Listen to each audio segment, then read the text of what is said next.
Bismillahirrahmanirrahim. Assalamualaikum warahmatullahi wabarakatuh. Alhamdulillahirabbil alamin. Puji syukur kita panjatkan kehadirat Allah Subhanahu wa taala. Pada kesempatan kali ini kita dapat bertemu kembali dalam pertemuan kedua pelajaran bahasa Indonesia. Apa kabar anak-anakku kelas 9 pada pagi hari ini? Mudah-mudahan semuanya tetap sehat dan dalam lindungan Allah Subhanahu wa taala serta diberi kemudahan dalam menuntut ilmu. Ya, anak-anakku, pada kesempatan kedua ini di pagi hari yang cerah ini Ustazah akan menjelaskan materi yang baru, yaitu tentang struktur dan ciri kebahasaan teks laporan percobaan, serta menyajikan tujuan, bahan atau alat, langkah dan hasil dalam teks laporan percobaan.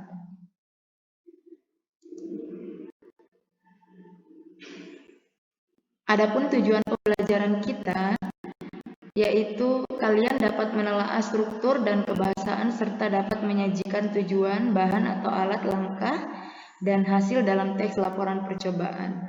Harapannya kalian dapat mengidentifikasi struktur dan ciri kebahasaan dari teks laporan percobaan yang ada di buku paket ataupun nanti dari tugas yang Ustazah berikan.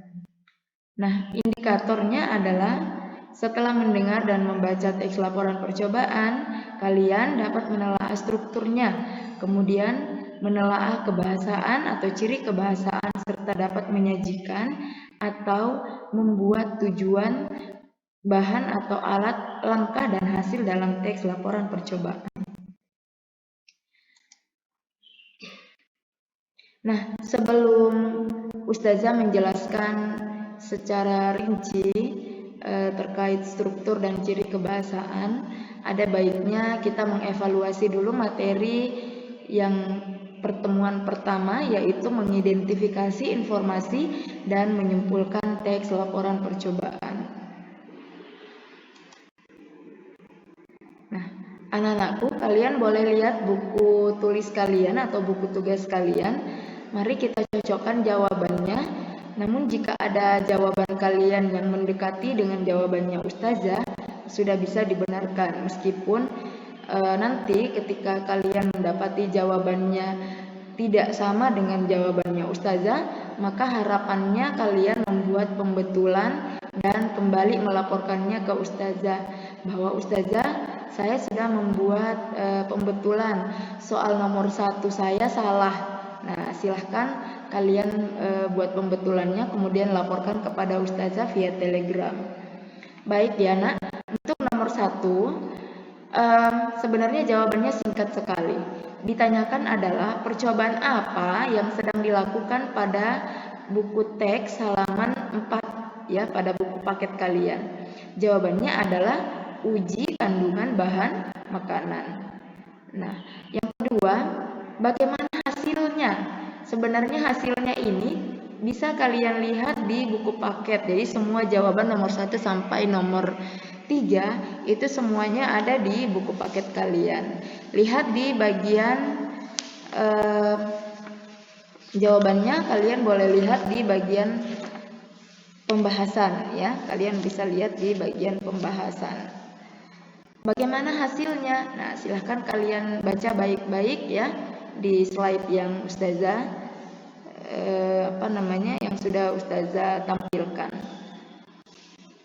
Kemudian nomor 3 itu mengapa dalam praktikum atau percobaan ini meneliti tentang kandungan yang ada dalam makanan. Nah, semuanya soal nomor 2 dengan nomor 3 itu harus memberikan penjelasan.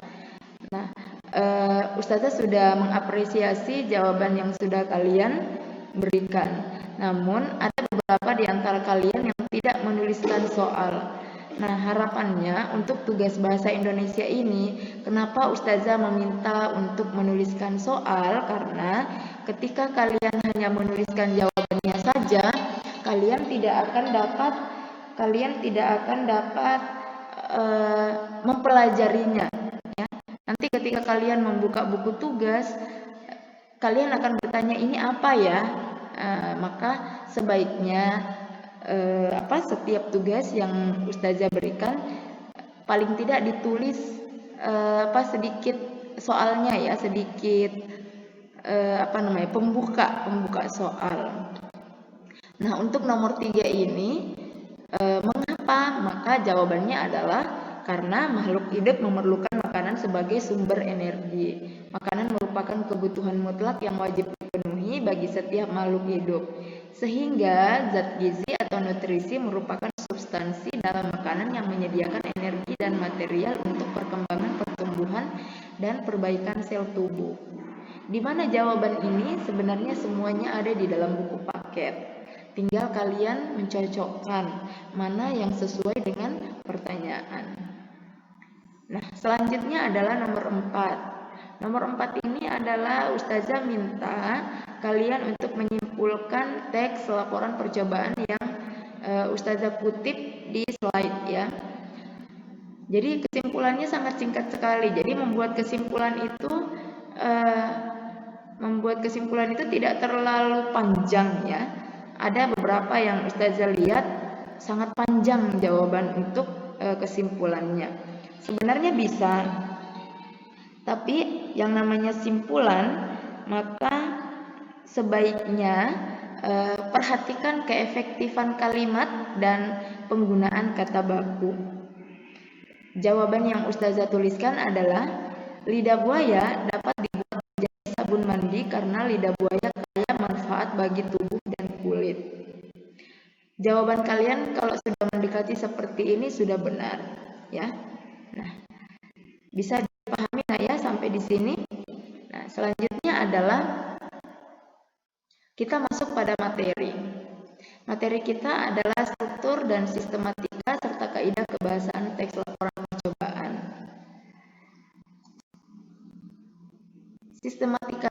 Sistematika kurang lebih sama dengan struktur. Jadi struktur teks laporan percobaan itu disajikan dengan atau secara sistematik seperti penulisan karya ilmiah. Nah, sistematika laporan percobaan ini itu harus ada judul. Kenapa harus ada judul? Karena objek apa yang akan kita mau adakan percobaan, maka sebaiknya menggunakan judul. Yang kedua bagian A, pendahuluan. Pendahuluan ini terbagi atas 3. Ada latar belakang, ada rumusan masalah, dan ada tujuan. Kemudian bagian B, landasan teori atau kajian pustaka. Untuk landasan teori ini, untuk membuat laporan percobaan, kenapa ada landasan teori? Ini kita ambil sebagai rujukan atau referensi. Nah, biasanya kita ambil dari buku, majalah, ataupun lewat internet. Kemudian bagian C, metode penelitian. Di dalam metode penelitian ada alat dan bahan. Mengapa ada alat dan bahan? Karena kita sedang mengadakan penelitian. Tentu kalau kita mengadakan penelitian, tentu kita membutuhkan alat dan bahan, ya. Kemudian yang kedua, prosedur kerja. Nah, prosedur kerja ini sama dengan langkah-langkah. Tentunya untuk teks prosedur atau langkah-langkah itu sudah kalian pelajari di kelas 7 atau di kelas 8 kalau tidak salah ya. Nah, maka prosedurnya, langkah-langkah kerjanya seperti apa? Contohnya seperti yang di slide di pertemuan pertama yang Ustazah sudah sharekan. Di situ ada video pembuatan tape dari singkong. Langkah-langkahnya apa saja? Nah, sudah bisa kalian terka dan sudah bisa kalian pelajari. Berikutnya adalah hasil dan pembahasan. Nah, ini hasil dari percobaan yang kita lakukan. Pembahasannya kita menjelaskan hasil dari percobaan yang sudah kita lakukan. Kemudian E itu adalah simpulan, ya. Kita menyimpulkan. Dari mana kita dapat simpulannya? Dari hasil dan pembahasannya. Kemudian yang terakhir adalah daftar pustaka. Mengapa ada daftar pustaka? Karena daftar pustaka itu kita sudah ada landasan teori. Dari mana landasan teori ini? Ya tadi itu ya, dari buku, dari majalah, dan sumber-sumber lain. Misalnya dari internet. Bagaimana pembuatan daftar pustaka? Silahkan buka buku paket kalian di bagian terakhir, di bagian belakang ya.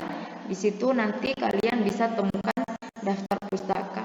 Bagaimana cara penulisannya ya. Nah, bisa dipahami ya sampai di sini anak-anak? Ya, semoga bisa dipahami. Selanjutnya adalah langkah-langkah menyusun teks laporan percobaan. Untuk menyusun langkah-langkahnya ini, kita perlu memperhatikan struktur, sistematika, dan kaidah kebahasaannya. Langkah pertama yang harus kalian perhatikan adalah menentukan judul percobaan sesuai dengan objek yang diamati atau diteliti. Jadi, judul itu penting dalam teks laporan percobaan. Kemudian yang kedua, menyusun tujuan percobaan berdasarkan percobaan yang telah dilakukan. Apa tujuannya? Nah, boleh nanti kalian lihat di buku paket kalian. Bagaimana cara menyusun tujuan. Jadi sebenarnya untuk membuat tujuannya itu, kalian mau apa ya? Kita mau apa? Nah, contoh di buku tujuannya di halaman 5. Laporan ini bertujuan untuk mengetahui kandungan karbohidrat, protein, lemak, dan glukosa dalam berbagai bahan makanan. Nah, itu dia tujuannya. Boleh kalian lihat di halaman 5, buku paket kalian. Kemudian yang ketiga adalah menyusun teks laporan percobaan berdasarkan struktur teks laporan percobaan. Nah, mengapa di dalam membuat atau menyusun teks laporan percobaan itu menggunakan strukturnya agar runtut ya, agar runtut. Segitiga, pola segitiga ya, pola segitiga dari umum ke khusus. Kemudian yang keempat adalah menggunakan bahasa sesuai dengan pedoman umum ejaan bahasa Indonesia atau biasa disebut dengan QEBI dan tata bahasa baku bahasa Indonesia pada saat kalian menyusun teks laporan percobaan. Jadi keefektifan kalimat, kemudian bahasanya yang baku, bahasanya yang sistematikanya bagus, nah itu juga sangat penting pada saat kita menyusun sebuah teks.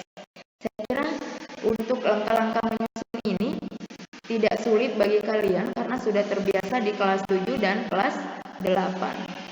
Karena memang pembelajaran bahasa Indonesia itu seyogyanya berbasis teks ya. Dari kelas 7, kelas 8 dan kelas 9 semua pembelajaran bahasa Indonesia itu berbasis teks. Nanti juga kalian akan dapatkan pada saat kalian sudah berada di SMA nanti. Nah, selanjutnya adalah ciri-ciri kebahasaan. Nah, ciri-ciri kebahasaan dalam teks laporan percobaan itu ada 5 poin. Yang pertama adalah menggunakan istilah teknis. Ya, istilah teknis ini boleh nanti kalian lihat di buku paket pada halaman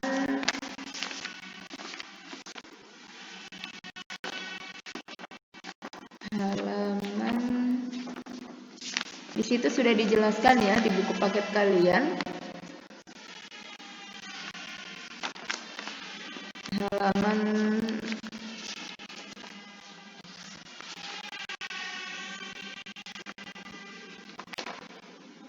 Halaman 22 ya, halaman 22. Silakan dibuka buku paketnya. Perhatikan baik-baik di situ. Kemudian yang kedua menggunakan kaidah bahasa Indonesia yang baku. Nah, kalau ini tentu kalian sudah familiar ya, sudah paham semuanya. Intinya semua materinya ada di dalam buku paket. Jadi di buku paket silahkan kalian buka-buka dan baca-baca. Begitupun juga dengan ciri kebahasaan yang ketiga, yaitu menggunakan kalimat simpleks dan kalimat kompleks. Yang keempat, menggunakan kata rujukan, dan yang kelima, menggunakan konjungsi atau kata penghubung. Selanjutnya adalah penyusunan teks laporan percobaan. Di dalam menyusun teks laporan percobaan, kalian harus memperhatikan struktur, sistematika, dan kaidah kebahasaannya. Setelah kalian menyusun teks laporan percobaan yang sudah kalian susun. Nah, bagaimana langkah menyunting? Nah, langkah menyunting dalam teks laporan percobaan adalah yang pertama, menandai kata, kalimat, atau makna kata dan kalimat yang salah. Yang kedua, memperbaiki kata, kalimat, atau makna dan kalimat sesuai unsur kebahasaan. Dan yang ketiga, menuliskan kembali teks tersebut sehingga menjadi teks laporan percobaan yang baik dan benar. Nah, di sini Ustazah akan sedikit membahas ciri-ciri kebahasaan dalam teks laporan percobaan ya. Nah, ini dia. Untuk menggunakan istilah teknis, istilah itu apa sih? Istilah itu juga merupakan kata, tetapi mempunyai ciri-ciri tertentu yang berbeda dengan kata umumnya. Nah, biasanya kalau istilah teknis ini kalimat atau kata-katanya itu tidak sering digunakan atau tidak menggunakan bahasa sehari-hari. Contoh, istilah dan kata sehari-hari. Nah, ini perakiraan. Perakiraan ini adalah istilah ya. Sedangkan kata sehari-hari yang kalian sering gunakan atau yang kita sering gunakan adalah perkiraan. Kemudian renik dan mikro. Nah, renik dan mikro ini adalah istilah. Kata sehari-hari yang sering kalian gunakan adalah kecil atau cili atau mungil. Nah, ini perbedaan antara istilah dengan kata sehari-hari. Kalau istilah itu tidak bisa digandakan katanya, tidak bisa bermakna ganda, sedangkan kata sehari-hari itu bisa. Makro ini adalah istilah, sedangkan kata sehari-hari yang sering kalian gunakan adalah besar. Tunakarya, nah kata sehari-harinya adalah pengangguran, atau kata lainnya pengangguran, tidak ada kerjaan. Itu ya. Jadi kalau kata sehari-harinya bisa bisa bermakna ganda, bisa lebih dari satu ya maknanya itu. Sedangkan kalau istilah teknisnya itu tidak bisa. Tunawisma itu sama dengan gelandangan.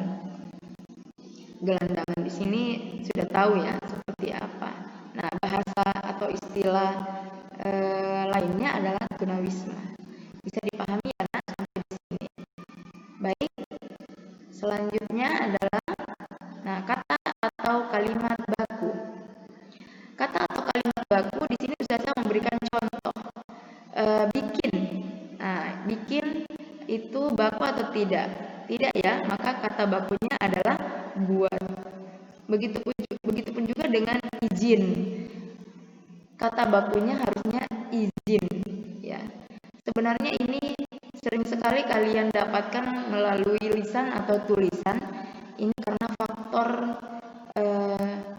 bahasa yang sering kita gunakan akhirnya masuk ke tulisan.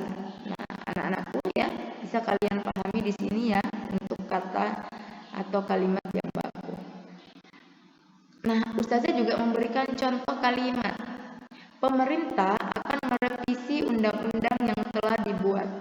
Nah, kira-kira untuk kalimat ini mana kata yang tidak baku? Betul sekali. Kata yang tidak baku adalah merevisi. Harusnya apa Nak? Merevisi. Jadi T ini diganti V ya. Kemudian kalimat yang kedua, kalimat baku yang kedua adalah warga diimbau agar tetap menggunakan masker setiap keluar dari rumah. Nah, mana kata yang tidak baku atau baku? Kira-kira kalimat ini baku atau tidak baku? Ya, kalimat ini baku. Mana? Diimbau. Diimbau ini adalah sudah baku. Jadi bukan himbau ya, tidak menggunakan H. Bisa dipahami Nak ya sampai di sini? Ya. Selanjutnya adalah kalimat simplex. Apa sih kalimat simplex itu? Nah, kalimat simplex ini adalah kalimat yang hanya terdiri dari satu objek dan hanya terdiri dari satu subjek dan satu predikat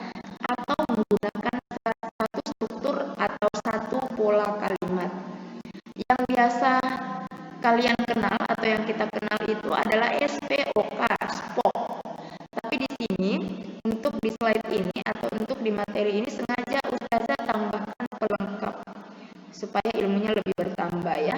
Mengapa? Karena memang biasanya kita temukan kalimat ada yang menggunakan hanya menggunakan subjek, predikat, objek saja, tidak menggunakan pelengkap dan keterangan. Ada juga kalimat yang menggunakan subjek, predikat, objek, pelengkap, tidak menggunakan keterangan.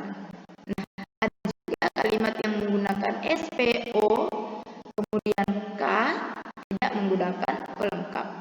Nah, anak-anakku, mari kita lihat contoh yang kita sudah tuliskan di slide ini.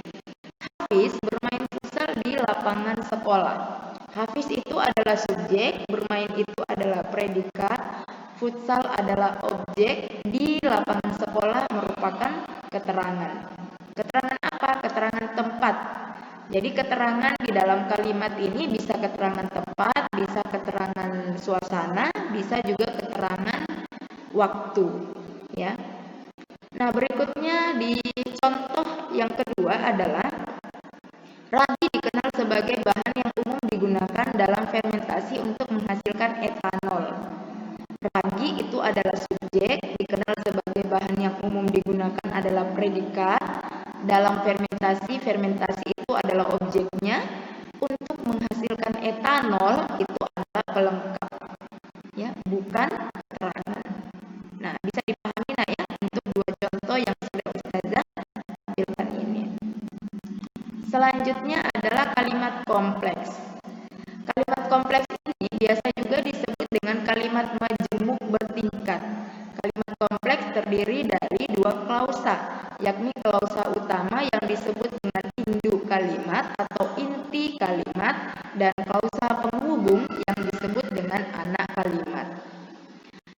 Pada kalimat kompleks, ciri utama yang dapat kalian ketahui adalah kalimat utama yang dapat berdiri sendiri sebagai kalimat, sedangkan kalimat penghubung atau kalimat penjelasnya itu tidak bisa berdiri sendiri sebagai kalimat. Mengapa? Karena kalimat tersebut berfungsi sebagai keterangan atau pelengkap. Nah, mari kita lihat contohnya. Pemerintah belum membolehkan masuk sekolah karena COVID. Karena di sini merupakan penghubung, ya. Jadi dia termasuk anak kalimat. Karena COVID ini termasuk anak kalimat. Mana induk kalimatnya? Pemerintah belum membolehkan masuk sekolah. Kira-kira kalau kalimat pemerintah belum membolehkan masuk sekolah itu bisa berdiri sendiri? Bisa, ya. Tetapi ketika karena COVID itu berdiri sendiri, itu tidak bisa.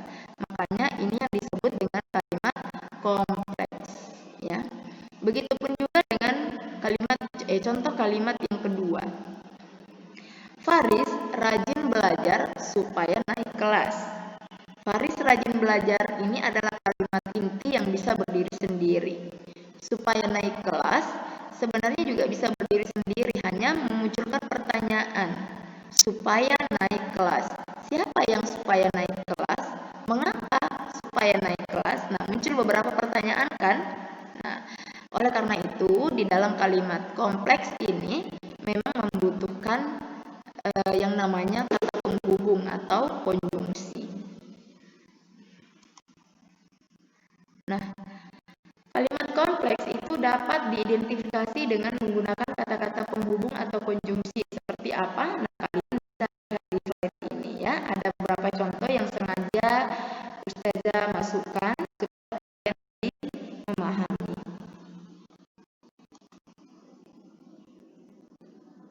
Nah, yang berikutnya adalah kata rujukan. Sebenarnya ini untuk materi seperti ini itu sudah kalian pahami ya dari kelas 7 dan kelas 8, tapi tidak apa-apa sedikit Ustazah merefresh kembali memori kalian. Kata rujukan kata yang merujuk pada kata yang telah digunakan sebelumnya sebagai pengganti dari kata aslinya. Contoh, ini itu tersebut di sana di sini dan pengganti kata orang seperti dia, mereka, kami, beliau. Ini termasuk semua adalah kata-kata rujukan. Contoh dalam kalimat slide ini adalah mentega, advokat, dan minyak mengandung lemak karena saat dioleskan ke kertas buram, kertas tersebut berubah menjadi transparan. Tersebut itu yang mana, Nak? Merujuk kemana? Merujuk kepada kertas buram. Bisa dipahami ya sampai di sini. Baik, anak-anakku, selanjutnya adalah tugas ya. Sebelum kalian mengerjakan tugas kedua ini, ada baiknya nanti kalian melihat tugas yang pertama. Jika ada kesalahan, silahkan dibuatkan pembetulan. Lalu kalian lanjut ke tugas yang kedua. Kembali Ustazah ingatkan, jangan lupa menuliskan soal, meskipun soalnya itu hanya kata pengantarnya saja. Tidak perlu menuliskan seluruhnya, tapi paling tidak ada kata pengantar ya, supaya tahu ini sebenarnya apa, materi apa, tugas apa. Nah itu kenapa Ustazah menyuruh kalian untuk menuliskan soalnya. Tugas yang kedua, Nak, identifikasilah ciri kebahasaan dalam teks laporan percobaan pada buku paket Bahasa Indonesia halaman 23 sampai 26 dengan menuliskan bukti tekstualnya. Nah, catatannya, tolong kirimkan tugasnya paling lambat hari Sabtu 1 Agustus 2020 melalui Telegram. Kalau sudah menginstal ya, mudah-mudahan semuanya sudah menginstal, harapannya seperti itu. Karena di Telegram memudahkan Ustazah, di HP tidak terlalu memakan memori, jadi tugas yang kalian kirimkan itu tidak tersimpan ya, tidak tersimpan di album, sehingga tidak memenuhi memori yang ada di dalam HP-nya Ustazah. Slide yang terakhir ini contohnya, Nak ya, contoh dari